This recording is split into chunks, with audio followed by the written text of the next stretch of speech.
A lot is happening around the world today, from UK's historic exit from the European Union to Donald Trump's presidency that is putting America and its interests first.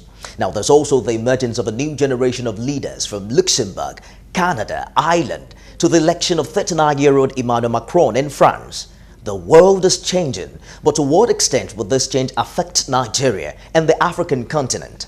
That's the question we answer here on Global Arena, as we bring to you in-depth analysis of global issues and how they affect us, highlighting the continent's interest in international affairs.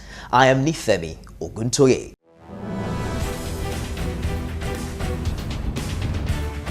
Welcome aboard. On this edition, we're turning our attention to the admission of Morocco to ECOWAS, a development that has been described by some as the biggest challenge to Nigeria's foreign policy since the Civil War.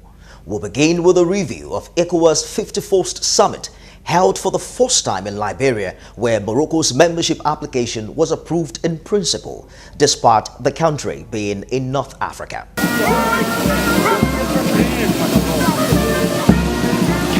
Ghanaian President Nana Akufo-Addo arrived in Monrovia for the Economic Community of West African States ECOWAS 51st Ordinary Session of the Conference of Heads of State and Government. It's the first time Liberia is hosting the event since the establishment of the 15-member sub-regional organization in 1975. Liberian President Ellen Joseph Sirleaf was elected chair of the ECOWAS Authority in Dakar, Senegal, on June 4, 2016. Since the convening of the 16th Summit of the Organization of African Unity in 1979, Liberia has not hosted a summit of this magnitude. This meeting marks a turning point in the post-conflict recovery and reconstruction of our country. The meeting also holds a special meaning for another reason. We can recall today the pivotal role of ECOWAS in the restoration of peace following the protracted civil crisis in Liberia. As the ECOWAS Authority of Heads of State and Government revert to their closed-door meeting, high on the agenda is the application for ECOWAS membership by the Kingdom of Morocco. The North African country is hoping to join the Economic Community of West African States after the African Union readmitted Morocco after a 33-year absence in January. When you come back home after so many years of absence, it is very beautiful when you carry your heart to the home that you love. Africa is my home, and I come back home, and I would like to see you with great happiness. I miss you all. However, King Mohammed VI of Morocco had cancelled plans to attend the West African Summit in Liberia due to the presence of Israeli Prime Minister Benjamin Netanyahu. According to him, he wishes his first visit to an ECOWAS summit do not take place in the context of tension and controversy, given that Morocco has no diplomatic ties with Israel. Meanwhile, at the summit, which featured for the first time a non-African member, Israeli Prime Minister Benjamin Netanyahu says Israel is coming back to Africa. I come here as an expression of a simple truth.